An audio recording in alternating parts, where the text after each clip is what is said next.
O menino ouviu um som estranho durante a noite. 3 dias depois, a polícia descobriu uma verdade chocante. Olá a todos.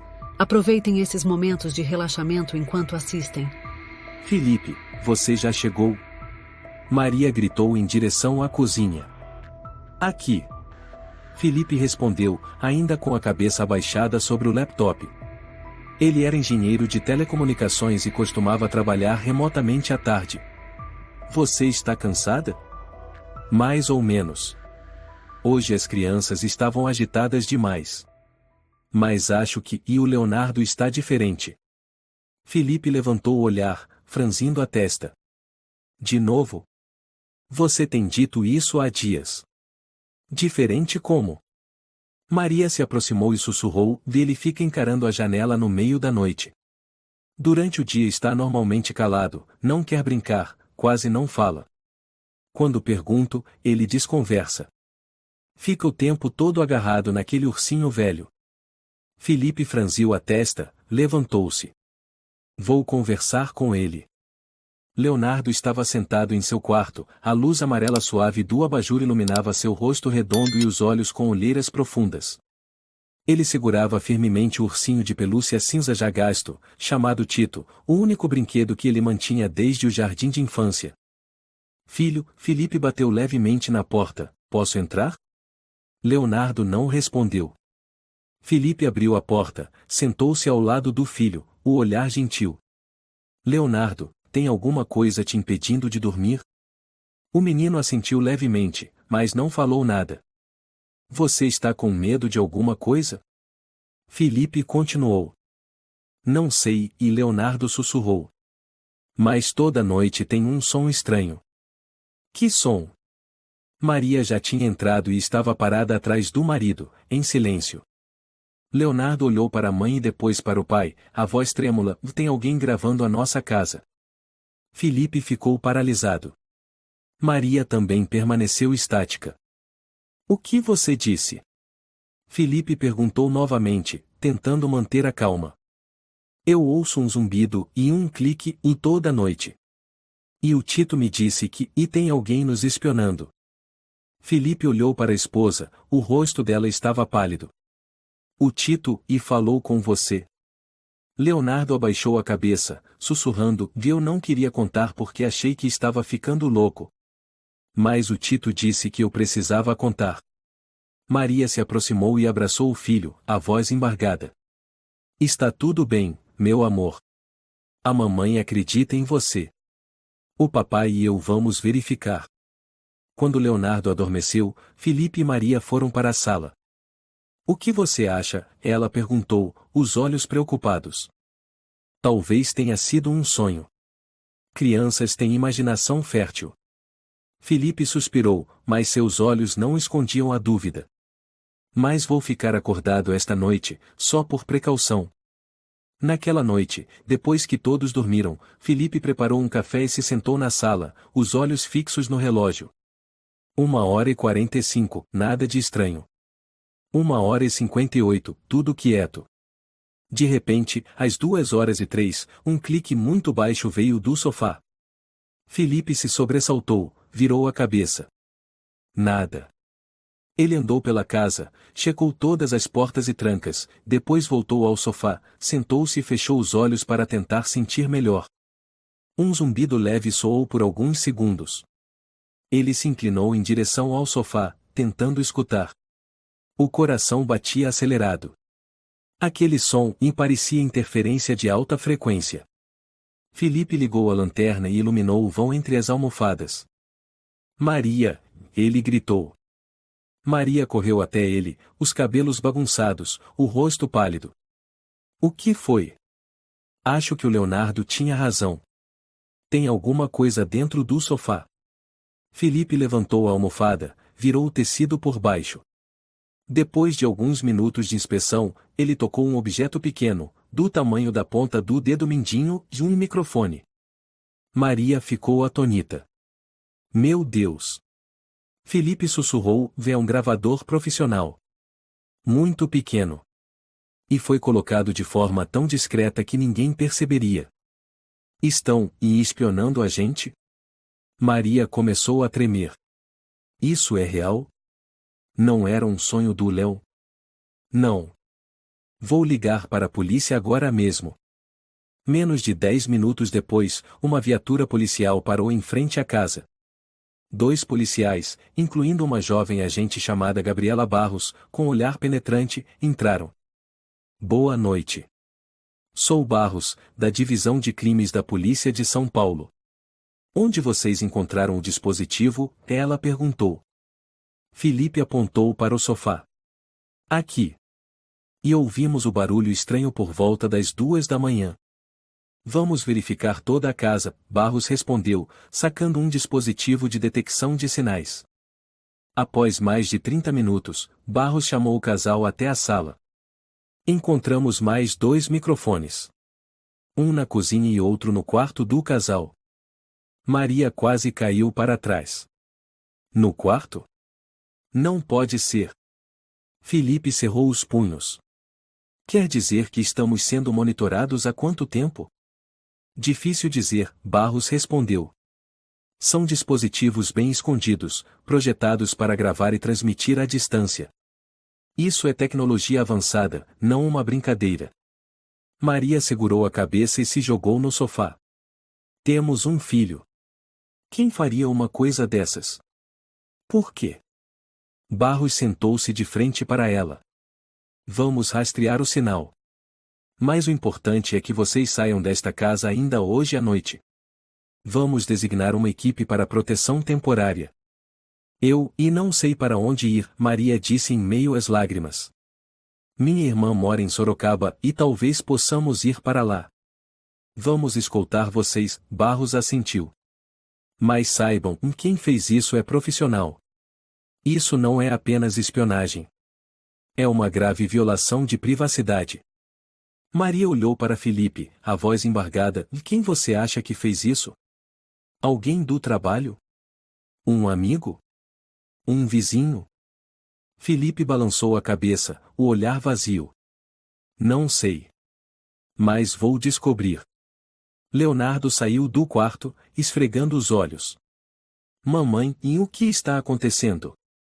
Por que todo mundo está gritando? Maria abraçou o filho. Está tudo bem, querido. Vamos passar um tempo na casa da tia, tá bom? O menino assentiu, mas seus olhos continuaram fixos na janela, como de costume. Ainda escuro lá fora, Felipe estava sentado na poltrona ao lado da cama, os olhos vermelhos de tanto vigiar. Maria estava sentada à sua frente, na sala da casa da irmã, segurando uma xícara de chá já fria. Leonardo já dormia profundamente, encolhido sob o cobertor como um gatinho. Eu ainda não consigo acreditar que isso é real, Maria sussurrou, o olhar perdido. Quanto tempo vivemos com esses microfones? Quantas noites nós dormimos, conversamos, brigamos? Eu também não sei, Felipe respondeu, a voz mais fria que o normal. Mas não vou deixar isso impune. A porta do quarto se abriu. A irmã de Maria, Vitória Rodrigues, entrou, com expressão preocupada. A polícia falou mais alguma coisa? Vitória perguntou baixinho. Eles estão rastreando a origem do sinal, Felipe respondeu. Com sorte, vão descobrir para onde ele foi transmitido. Não consigo imaginar quem faria uma coisa tão doentia com vocês. Vitória sentou-se ao lado de Maria, segurando sua mão. Você acha que pode ser alguém que você conhece? Maria apertou a mão da irmã. Você está pensando nisso também? Alguém em quem confiei, que já convidei para jantar em casa. Eu sei que é horrível, Maria, mas, e se fosse um estranho, como ele teria acesso ao sofá, ao quarto, à cozinha? Ele teve que entrar, pelo menos uma vez. Maria ficou em silêncio. De repente, ela estremeceu. A viagem das férias, e em junho. Ficamos fora por 3 dias. Lembra? Eu pedi para alguém regar as plantas. Quem foi? Felipe levantou-se de repente. Quem entrou na nossa casa naquela época? Maria franziu a testa, tentando lembrar. Não me lembro direito. Postei no fórum do bairro pedindo alguém para cuidar das plantas. Uma mulher chamada Clara Martins indicou uma amiga. A gente nunca se encontrou pessoalmente e deixei a chave no vaso do lado de fora. Felipe apertou os punhos. Meu Deus, Maria, e você deixou a chave da casa para um estranho?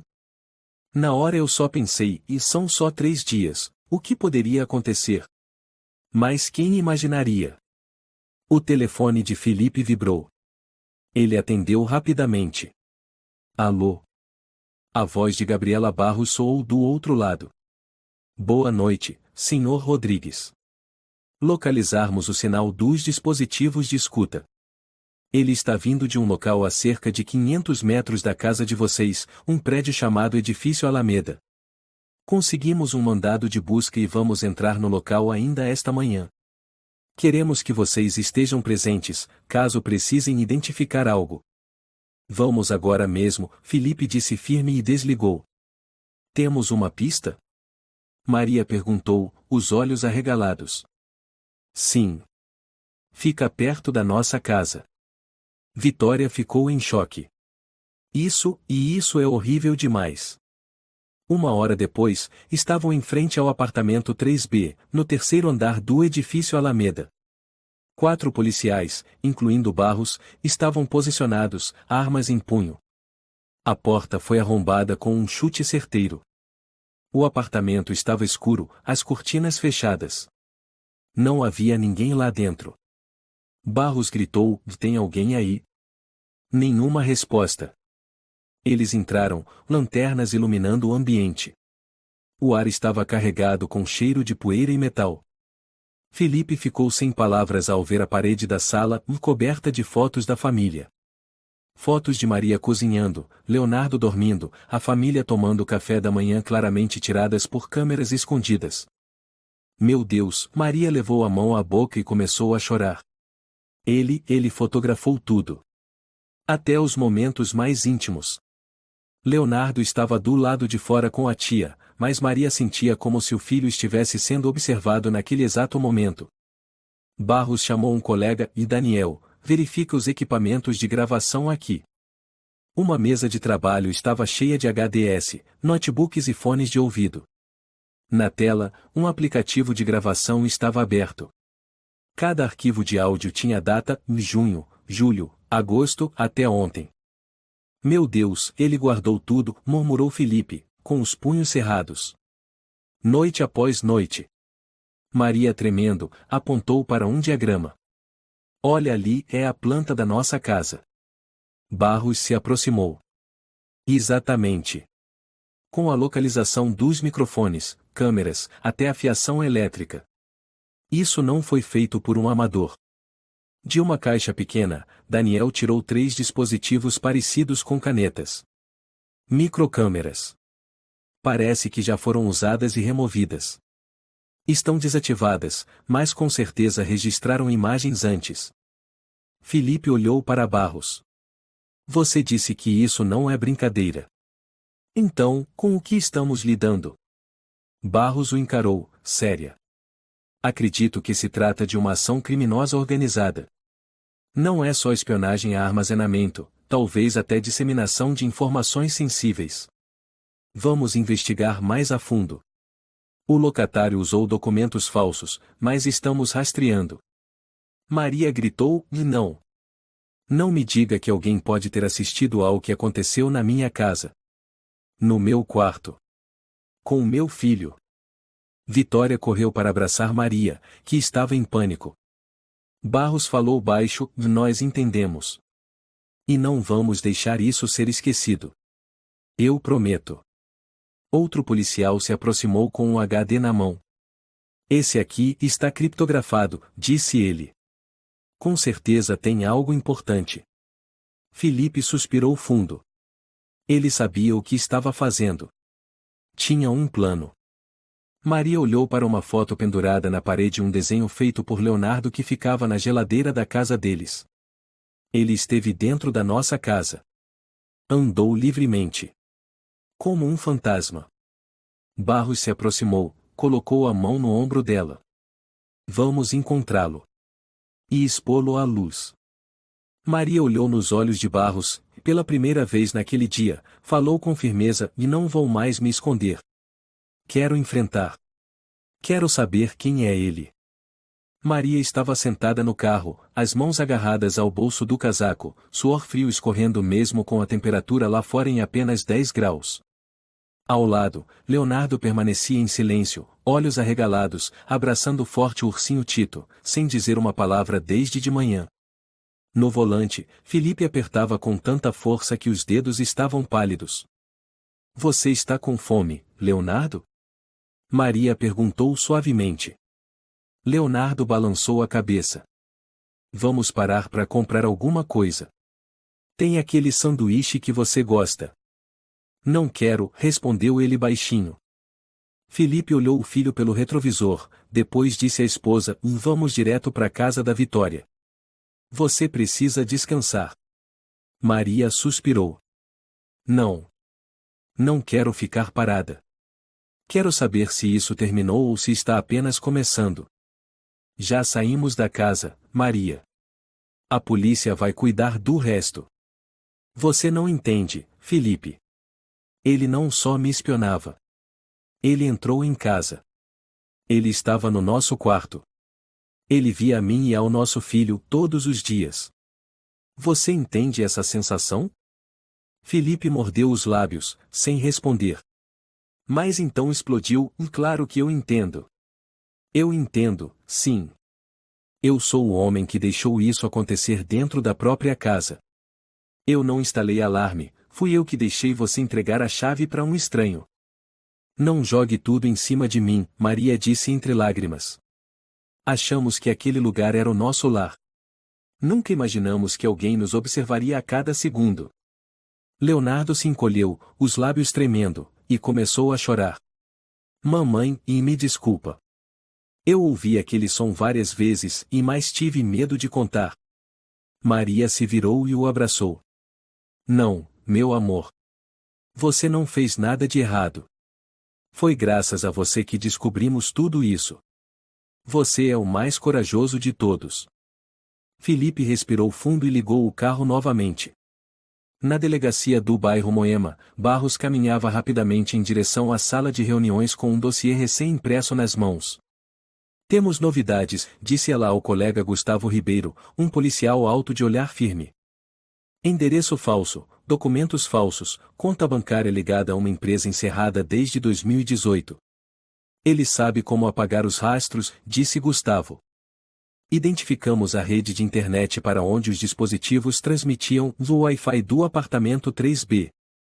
Temos o endereço MAC e o histórico de acesso. O problema é que ainda não sabemos como ele é, Gustavo franziu a testa. O apartamento foi alugado por meio de terceiros. Não há câmeras no corredor. Precisamos revisar todas as imagens ao redor, respondeu Barros. Loja de conveniência, posto de gasolina, estacionamento, alguém deve tê-lo visto. E se ele estiver envolvido com mais alguém? É isso que mais me preocupa, e Barros bateu de leve na mesa. Naquela noite, Maria estava deitada na sala da casa de Vitória, sem conseguir dormir. Levantou-se, ligou o laptop e começou a procurar informações sobre casos de espionagem em São Paulo. Surgiram dezenas de notícias. Mas então, um nome a fez parar: André Carvalho. Ele foi meu colega de trabalho, Maria murmurou quando Felipe entrou com um copo d'água.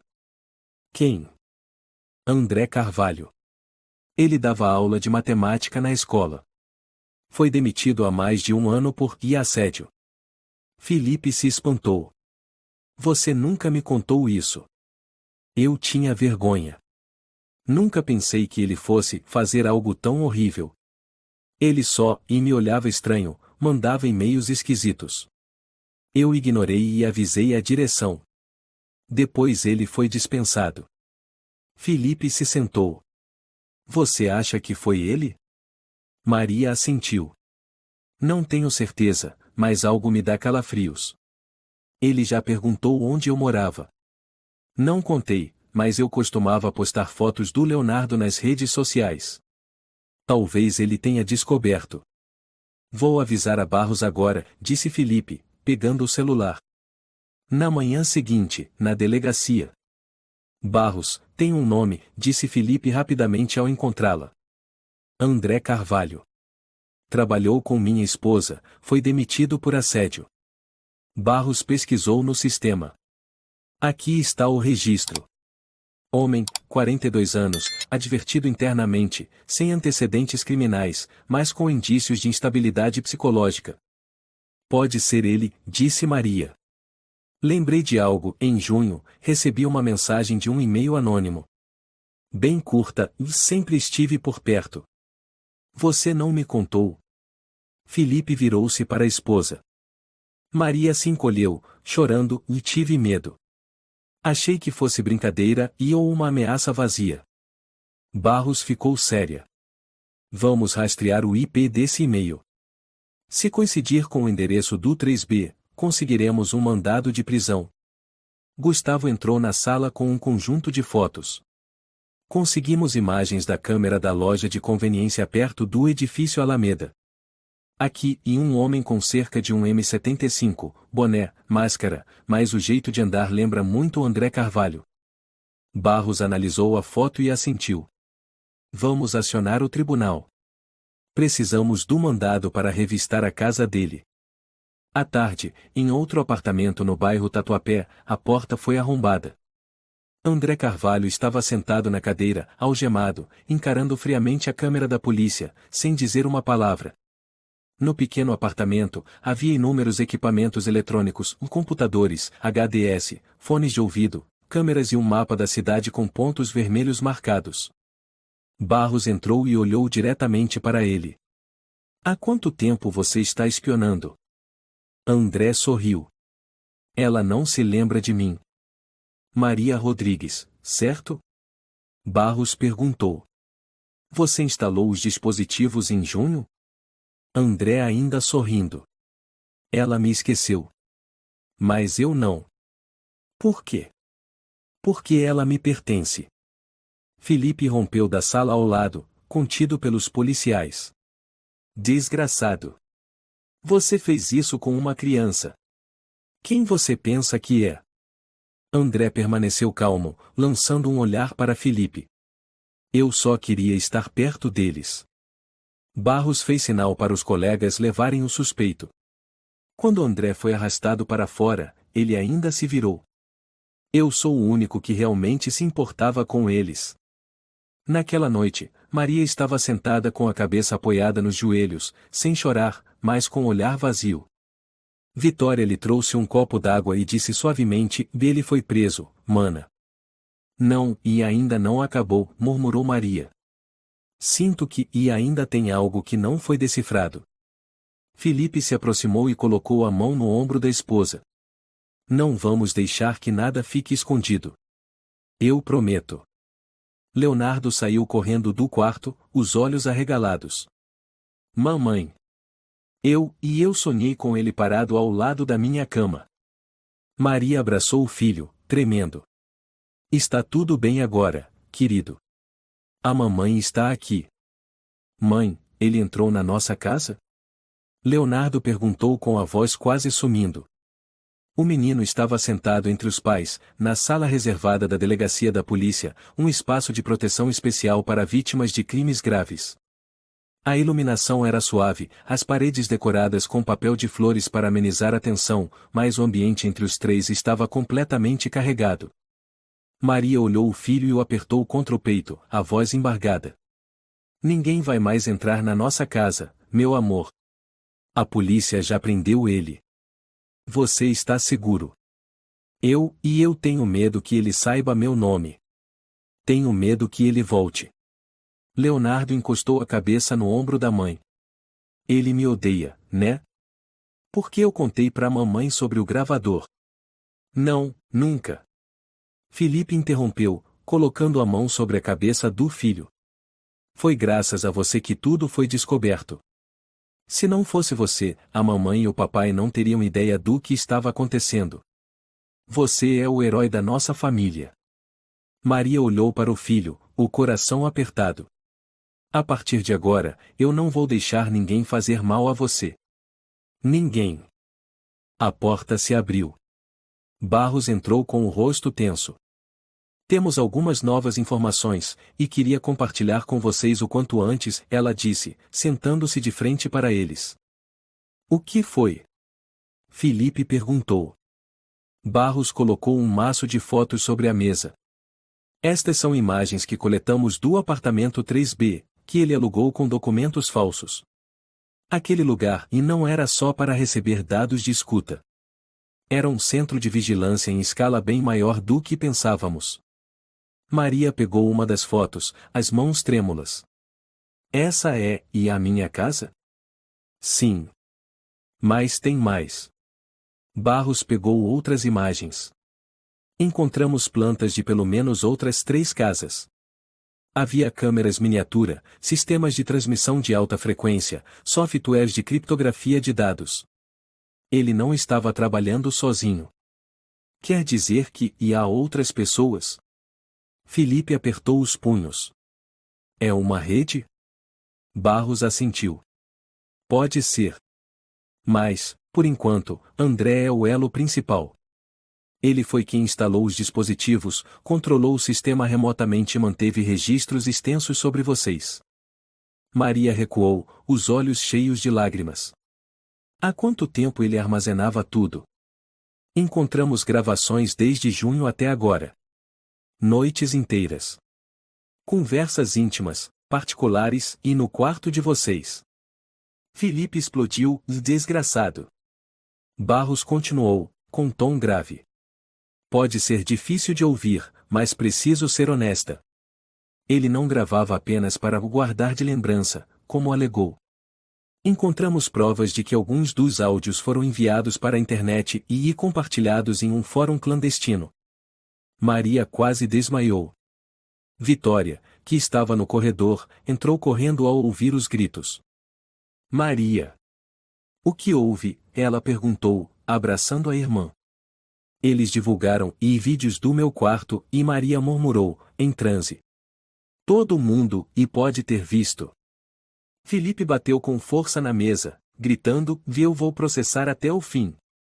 Não me digam que ele vai pegar só alguns anos de cadeia. Não, respondeu Barros. Invasão de privacidade, filmagem ilegal, disseminação de conteúdo sensível se for considerado crime organizado, ele pode pegar uma pena pesada. Vamos levar isso até o fim. Mas, por agora, quero levá-los de volta ao apartamento para confirmar algumas provas materiais. Maria olhou para Barros, o olhar ardendo entre raiva e medo. Eu vou. Eu preciso ver com meus próprios olhos. Eu preciso saber o que ele fez. Às 3 da tarde, eles voltaram ao apartamento 3B com a equipe forense. Gustavo Ribeiro os recebeu na entrada, assentindo, e os conduziu para dentro. O ar estava carregado com cheiro de plástico queimado e poeira velha. Na sala, as fotos ainda cobriam as paredes. Uma delas paralisou Maria, uma foto dela no banheiro, enxugando o rosto com uma toalha. Meu Deus, e ela sussurrou. Removemos alguns equipamentos, disse Gustavo. Mas mantivemos o cenário original para que vocês reconheçam. Felipe se aproximou de uma mesinha. O que é isso? Barros se juntou a ele. Decodificador de sinais de rádio. Ele usava para captar os sinais dos dispositivos dentro da casa de vocês. Ele monitorava os campos eletromagnéticos para saber quando alguém estava em cada cômodo. Maria, tremendo, olhou para um canto da sala. E essa é uma foto do Leonardo. Vitória estava atrás dela, sem conseguir falar. A imagem mostrava Leonardo dormindo, abraçado ao Tito, sob uma luz noturna fraca. Claramente, não era uma foto comum, era feita com câmera infravermelha. Também encontramos cartas, diários escritos à mão, continuou Barros. Ele falava muito sobre você, Maria. Sobre um amor não correspondido, sobre a casa perfeita, sobre o vigiar para proteger um ponto. Proteger. Felipe rosnou. Proteger invadindo minha casa, filmando minha esposa no banheiro, gravando meu filho dormindo? Barros assentiu. Sabemos exatamente o terror que vocês estão vivendo. E eu prometo que ele não vai escapar por nenhuma brecha legal. Maria caminhou ao longo da parede, parando diante de um papel colado com um desenho infantil, uma família de 3 pessoas. Parecia ter sido desenhado por André, com a legenda "Família Perfeita". Deve ser minha. Quero incendiar esse lugar, sussurrou Maria. Vamos recolher tudo e usar como prova, disse Gustavo. Nada disso vai continuar existindo depois de hoje. Naquela noite, na casa de Vitória, Maria permaneceu em silêncio, sem comer, sem falar. Felipe ficou em frente à janela, com um copo na mão, sem beber. Vitória preparava um mingau para Leonardo na cozinha. Você acha que isso vai acabar algum dia? Maria perguntou, sem levantar os olhos. Não sei, respondeu Felipe. Só sei que você não é mais a mesma. Eu também não. Aquela casa, e nós a perdemos. Maria assentiu devagar. Quero vender. Mesmo que perca dinheiro. Não quero nunca mais entrar naquele lugar. Leonardo saiu do quarto, com o Tito nos braços, os olhos inchados. Mamãe, e nossa casa vai desaparecer? Maria se sentou, puxando o filho para perto. Casa é onde estamos juntos, filho. Não são só paredes. Vamos ter uma nova casa. Mas, e o lugar onde o Tito dormia ainda vai existir? Maria olhou, com um nó na garganta. O Tito vai ter um novo lugar. Um lugar mais seguro. Não acho que o André fez isso sozinho, disse Felipe, deslizando rapidamente o dedo pela tela do celular. Vendo o que ele montou naquele apartamento, e aquilo era coisa de engenheiro, não de um professor de matemática demitido. Maria, sentada ao lado, assentiu, os olhos fundos pela falta de sono. Também não acho. É muito dado, muito equipamento sofisticado. E ele codificou tudo, publicou partes em fórum. Isso é organizado. Não acho que ele fosse tão inteligente assim. A polícia disse algo mais? Vitória perguntou, trazendo 3 xícaras de café fumegante. Maria respondeu em voz baixa, e Barros ligou à tarde. Estão analisando os HDS e os diários. Mas ainda não sabem se ele tinha cúmplices. Leonardo saiu do quarto, cabelo bagunçado. Mamãe, o Tito rasgou a orelha. Maria rapidamente puxou o filho para o colo. Não tem problema, eu vou costurar a orelha do Tito. Você teve pesadelo? Leonardo assentiu levemente, os olhos cheios d'água. Sonhei que ele andava pela casa e parava na beirada da minha cama e ia apontando para mim. Felipe suspirou, sentando-se e abraçando os dois. Ninguém vai te machucar. Ele já foi preso. Leonardo sussurrou, mas e se existirem outros como ele? A pergunta fez o silêncio tomar conta da sala. Na Central de Investigações da Polícia de São Paulo, Barros abriu o laptop e chamou Gustavo para perto. Acabei de decodificar parte do HD. Você precisa ver isso, disse ela, iniciando um vídeo na tela. As imagens começaram borradas, mas logo se tornaram claras, era uma gravação escondida da sala da família Rodrigues. Depois de alguns minutos, o vídeo mudou para o quarto onde Maria estava lendo um livro. O som era um zumbido constante, como ondas. Filho da mãe, Gustavo sussurrou. Ele não só escutava. Ele assistia. Por horas. Tem dezenas de arquivos assim, disse Barros, folheando cada pasta. Mas este me fez arrepiar. Ela abriu um arquivo chamado O Projeto Final. Nele havia uma lista de endereços, fotos de famílias, crianças pequenas, com anotações como o concluído, em gravação, instalação em breve. Gustavo ficou pálido. É uma lista inteira. Não é só a casa dos Rodrigues. Precisamos ampliar a investigação. Ele é o executor, mas não é o único. Acho que ele é o técnico, mas há alguém por trás. À noite, Barros ligou para Maria. Senhora Rodrigues, preciso que venha à delegacia amanhã. Encontramos documentos importantes. E você precisa confirmar alguns detalhes. Maria assentiu ao telefone. Estarei lá. O Felipe vai comigo. Na manhã seguinte, na sala de interrogatório, Maria estava sentada em frente a André Carvalho pela primeira vez desde tudo o que aconteceu. Ele estava algemado, sem o olhar arrogante de antes. O rosto pálido por noites mal dormidas. Mas havia algo estranho no olhar, um silêncio perturbador. Barros falou baixinho com Maria: "Você não é obrigada a falar com ele. Podemos continuar a investigação sem o confronto." Maria balançou a cabeça. "Quero ouvir o que ele tem a dizer.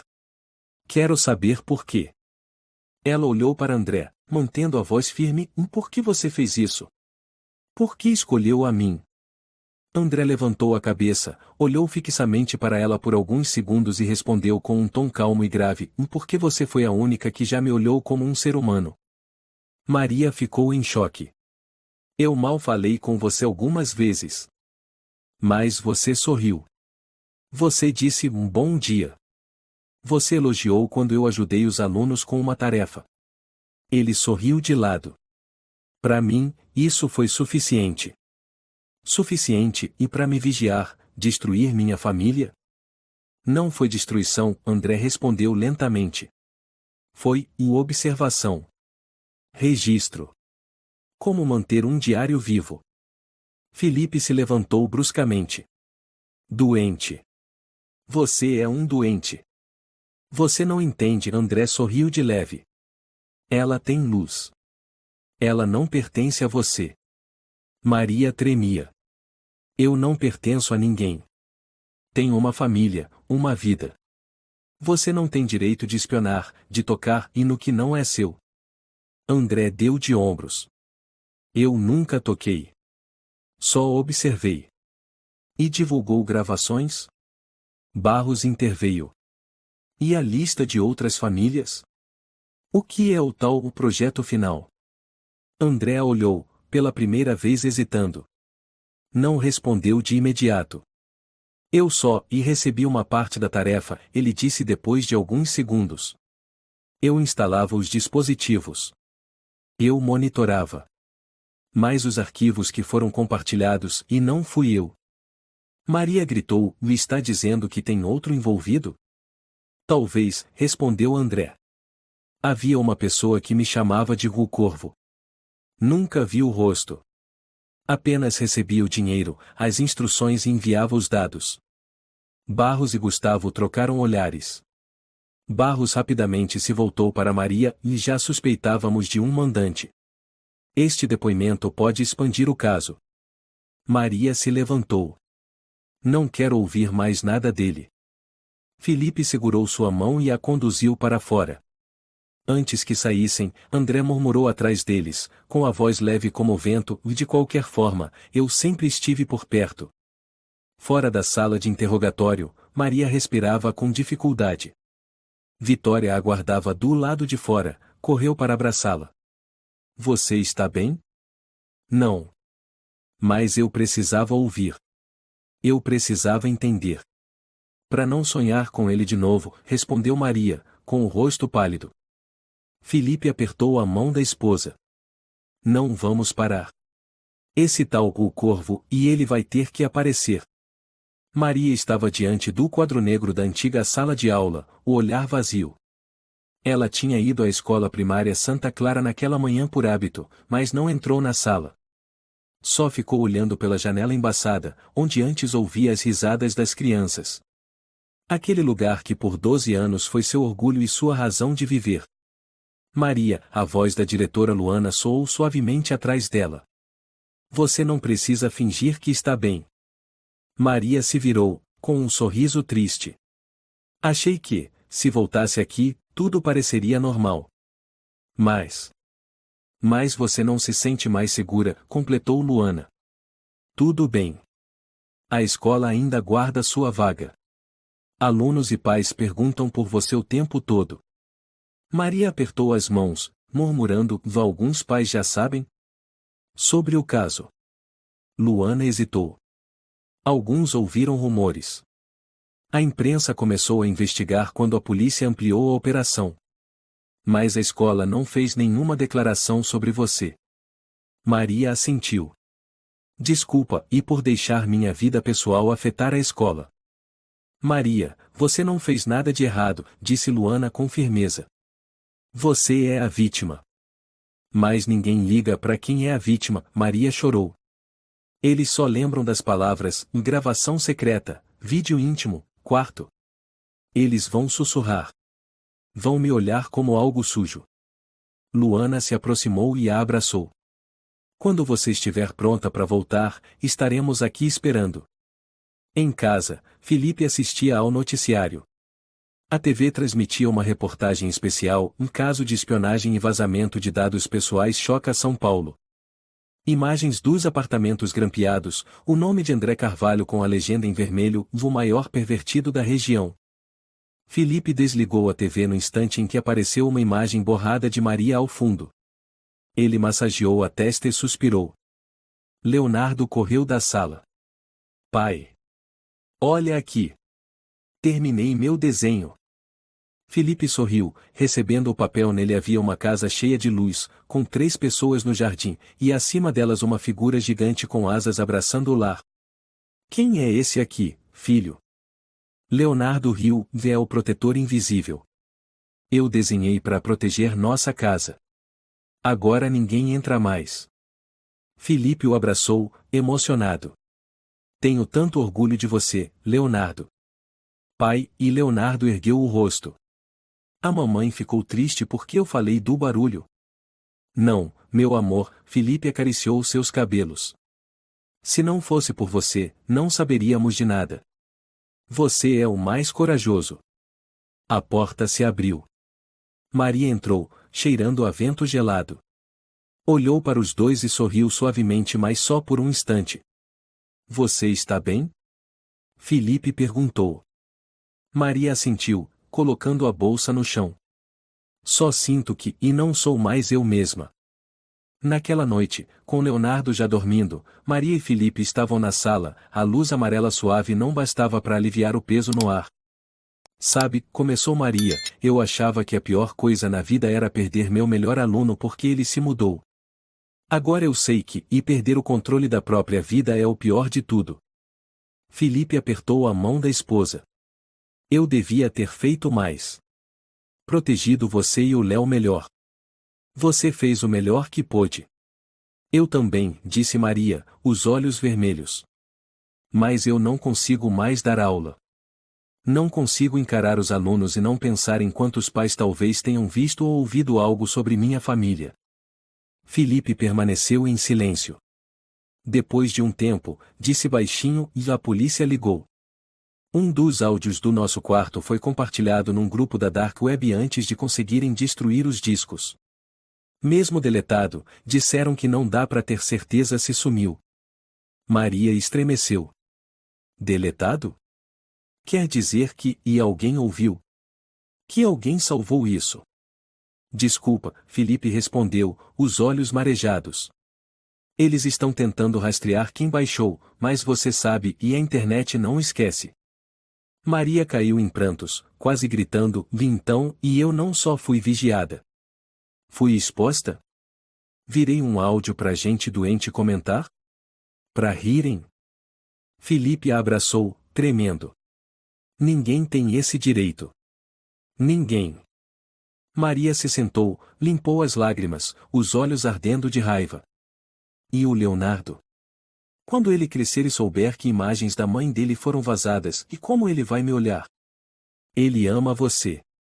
Sempre vai amar. Ele vai saber que a mãe dele teve coragem de enfrentar, de não se esconder.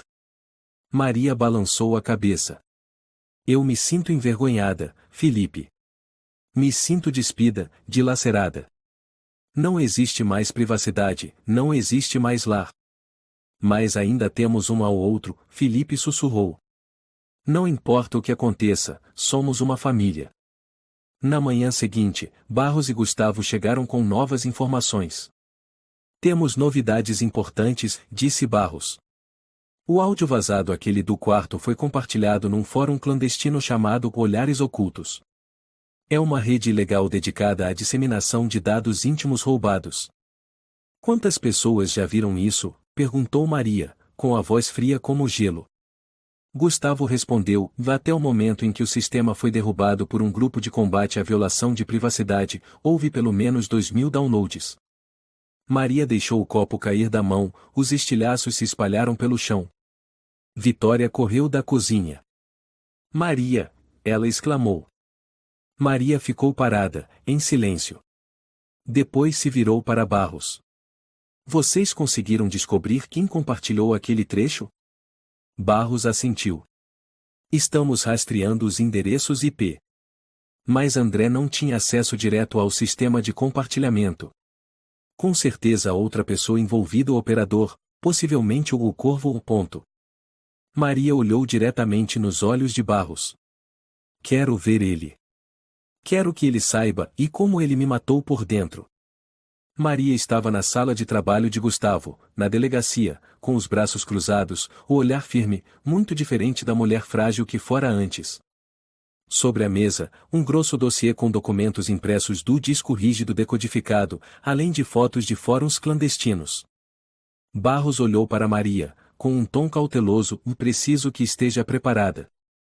O que vamos mostrar não é fácil de ouvir. Maria não piscou.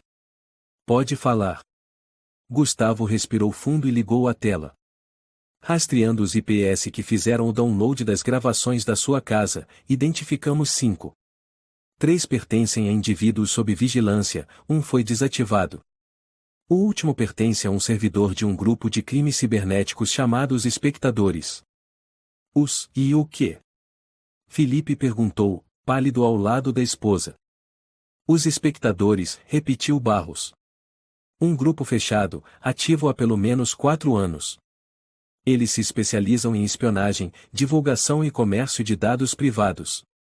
Alvo, famílias comuns, para evitar chamar atenção.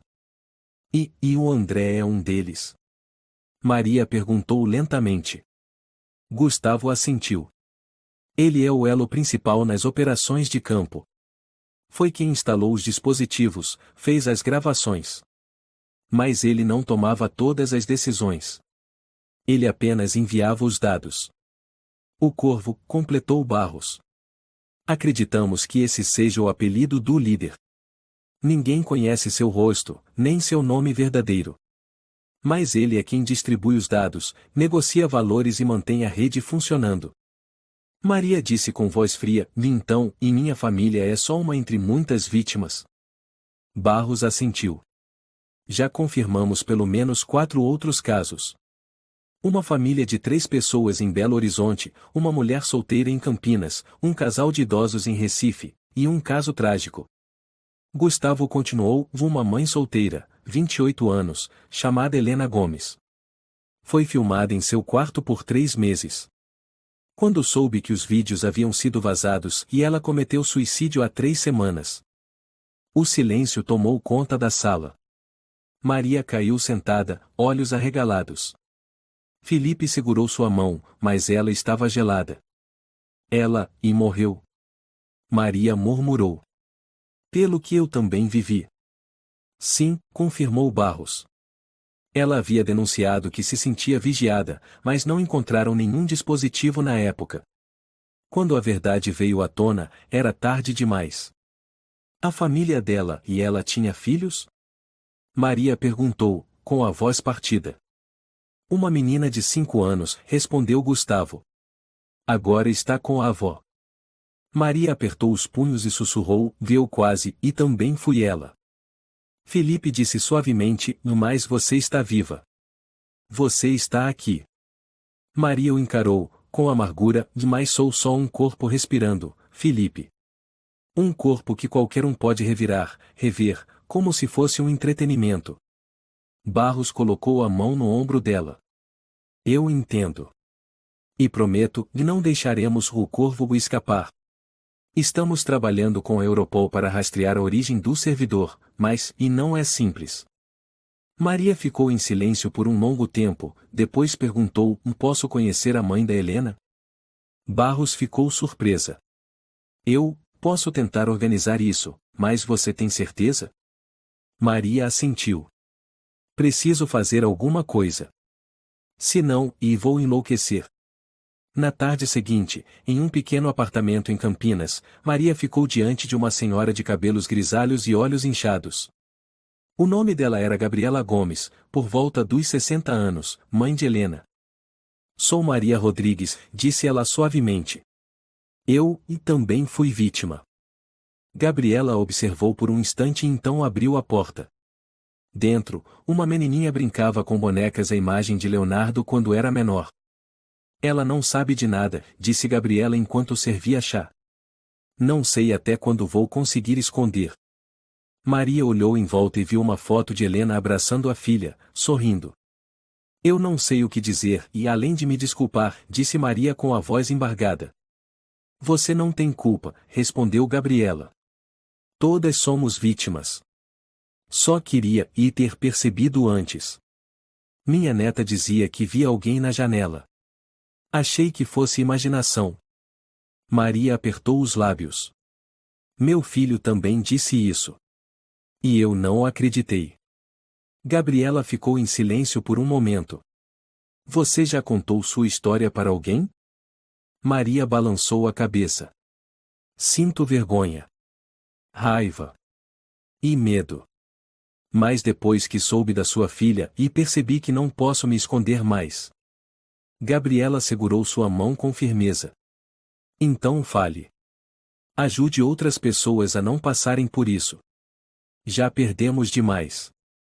De volta a São Paulo, Maria ficou calada durante toda a viagem. Felipe perguntou: Você está bem? Maria respondeu baixo: Não. Mas vou fazer algo. Não só por mim. Pela Helena. Pela filha dela. E pelo Leonardo.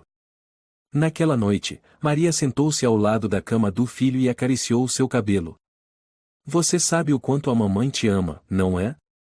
Leonardo assentiu, olhos brilhando. A mamãe é a melhor do mundo. Maria sorriu entre lágrimas. Prometo, que não deixarei ninguém te machucar de novo. Mamãe vai lutar. Leonardo sussurrou: eu vi no sonho uma sombra preta chamada o Corvo. Ele estava longe, mas disse que tinha muitos olhos. Maria congelou. Onde você ouviu esse nome? Não sei, respondeu Leonardo. Só sonhei. Maria o apertou contra o peito, olhando pela janela mesma onde, tempos atrás, Leonardo dissera: tem alguém ouvindo a gente. Na manhã seguinte, Maria ligou para Barros. Quero cooperar. Quero ser testemunha principal, mesmo que precise depor em juízo. Quero enfrentar isso. Do outro lado, Barros respondeu: você tem certeza? Maria respondeu sem hesitar: tenho. Ele tirou minha sensação de segurança. Mas eu vou tirar dele a justiça. Na sala de audiências número 3 do Tribunal da Cidade de São Paulo, naquela manhã, o espaço estava lotado. Jornalistas ocupavam os corredores, câmeras apontadas para a porta onde o julgamento do caso espionagem e divulgação de imagens íntimas estava prestes a começar. O público murmurava. Ninguém acreditava que uma rede criminosa tão sofisticada existisse no coração da capital. Maria estava sentada na primeira fila, ao lado de Felipe e Barros. Vestia camisa branca, cabelo preso, sem maquiagem mas com um olhar determinado. Ela já não era mais a mulher que chorava a cada gravação. Agora, era a testemunha principal de um caso que abalava o país. Está tudo bem. Felipe sussurrou. Maria assentiu. Não tenho mais nada a perder. Eu preciso contar tudo. A porta se abriu. André Carvalho entrou escoltado, com uniforme cinza de presidiário, a cabeça baixa, mas os olhos ainda cortantes. Quando passou por Maria, ele parou por um instante e a encarou. Mas desta vez, Maria não desviou o olhar. Ela o encarou de volta, sem medo. O colegiado de juízes estava presente, assim como os advogados de acusação e defesa. A juíza-presidente, Laura Pinto, anunciou: o julgamento do réu André Carvalho e outros 5 acusados pelos crimes de invasão de privacidade, espionagem e divulgação não autorizada de dados pessoais começa agora. Barros sussurrou no ouvido de Maria: temos provas suficientes. Seu depoimento, e os das outras vítimas. Eles não escapam. O promotor, Eduardo Teixeira, levantou-se. Excelência, o réu não agiu sozinho. Trata-se de uma organização estruturada, com metas claras. Não apenas espionaram, mas usaram gravações íntimas para troca, divulgação e até chantagem das vítimas. Eduardo voltou-se para Maria. Chamamos a senhora Maria Rodrigues ao depoimento. Maria se levantou, caminhou até o púlpito. Um silêncio pesado caiu sobre o tribunal.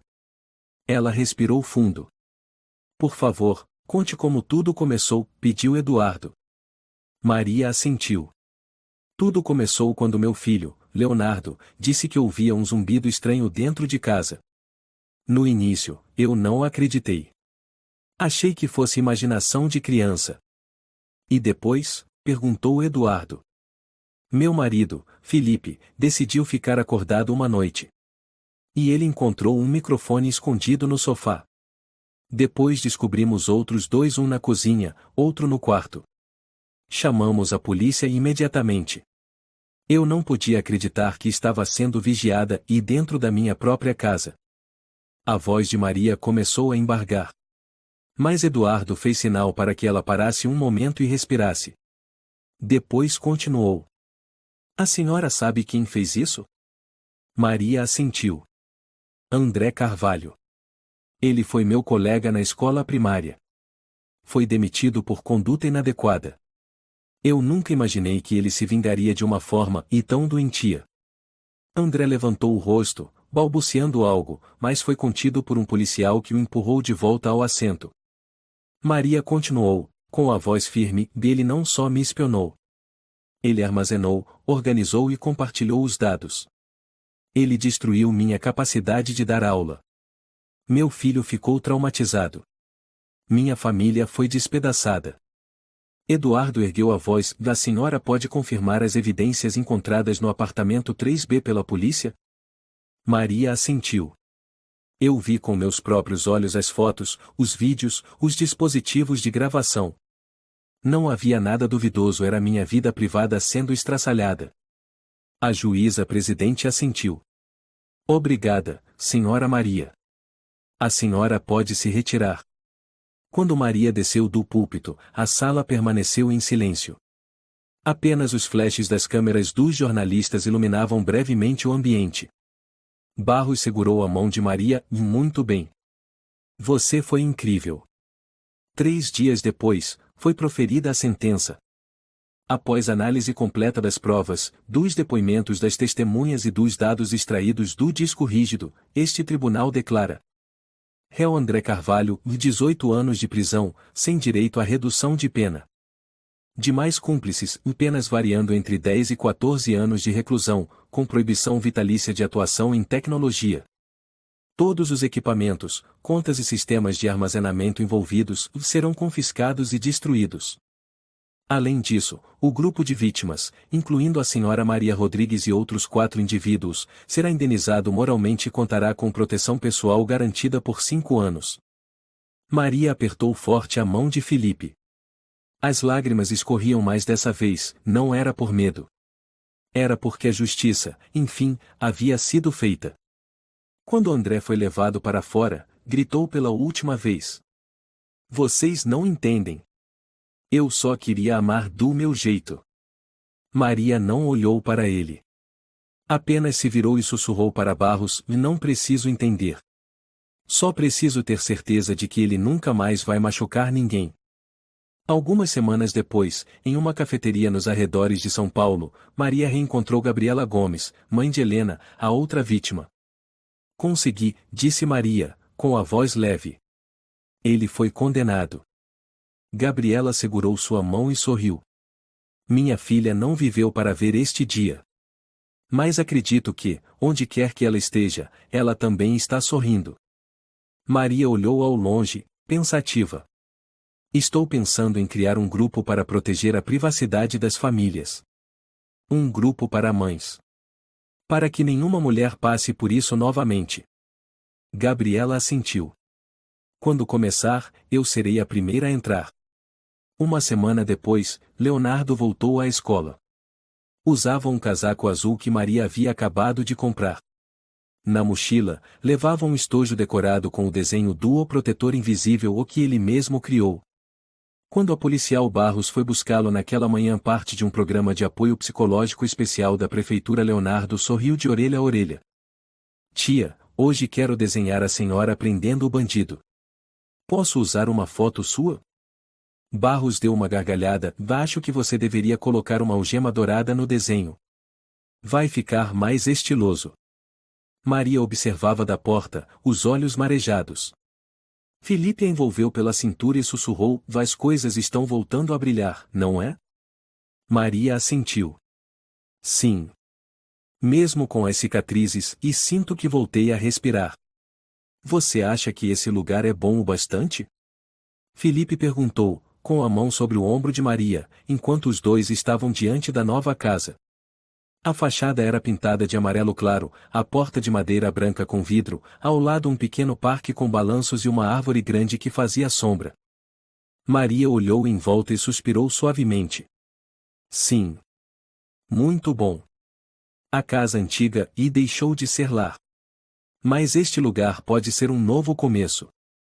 Leonardo saiu correndo de dentro da casa, radiante. Mãe.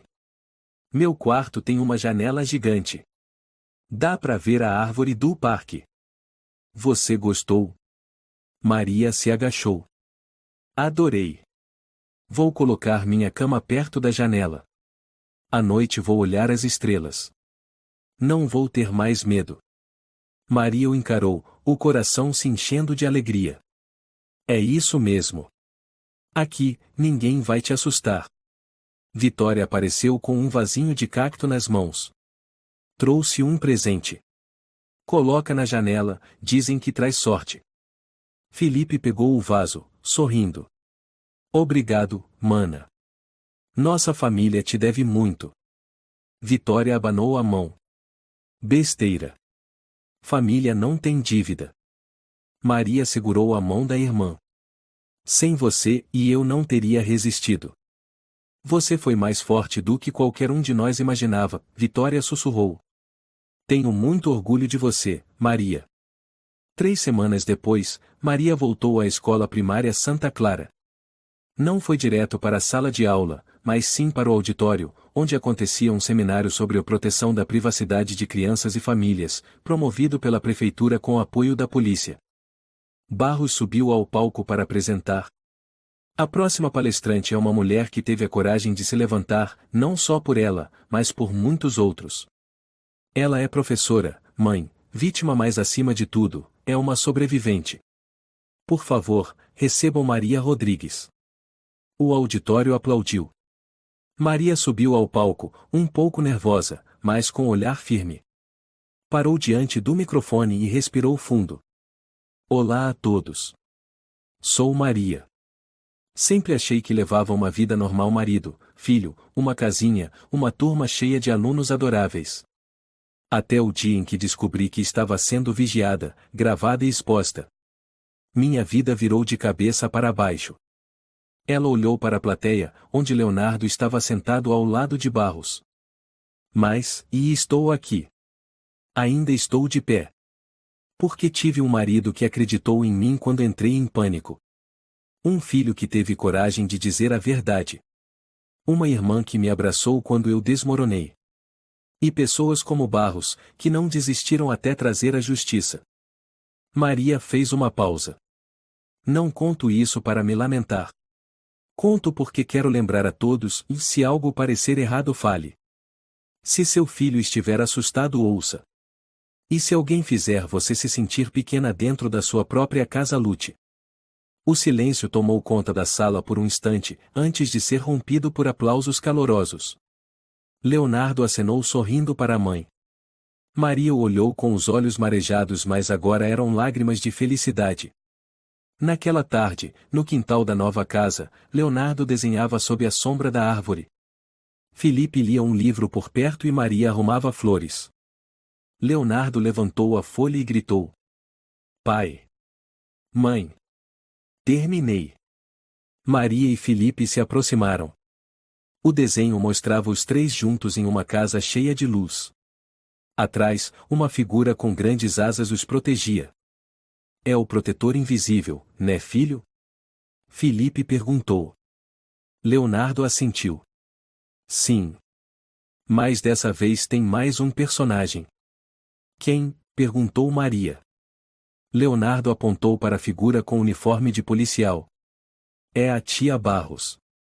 Ela também é uma protetora. Maria abraçou o filho. É verdade. E você também faz parte dos protetores, Leonardo. O menino sorriu. Porque eu acreditei no que vi. E falei. Exatamente. Isso é ser corajoso, completou Felipe. Tem adulto que nem consegue fazer isso. Leonardo inclinou a cabeça. Então, e a gente já recomeçou, né, mãe? Maria olhou para o filho e sorriu, já sim. E desta vez, ninguém vai destruir isso. Um mês depois, Maria recebeu uma carta de uma organização internacional de defesa da privacidade e combate a crimes cibernéticos. Convidavam-na para palestrar em uma série de eventos pela Europa, compartilhando sua experiência e ajudando a conscientizar o público. Ela entregou a carta a Felipe. Ele leu e perguntou: Você vai aceitar? Maria hesitou. Quero, mas não quero ficar longe do Leonardo. Felipe sorriu. Vamos juntos. Como uma família. Maria se surpreendeu. Tem certeza? Mais do que nunca. Você tem uma história que precisa ser contada. E o mundo precisa ouvir. Na semana seguinte, na primeira palestra em Curitiba, Maria subiu ao palco sob luzes intensas. Contou sua história para centenas de pessoas, com um intérprete ao lado.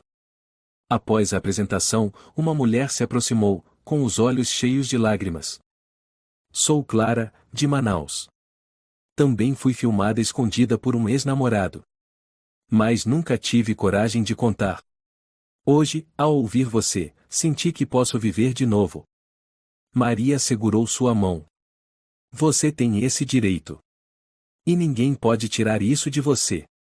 Alguns meses depois, Maria, Barros e outras vítimas fundaram o grupo Vidas Privadas, dedicado à orientação, apoio e ação legal para pessoas atingidas por crimes contra a privacidade.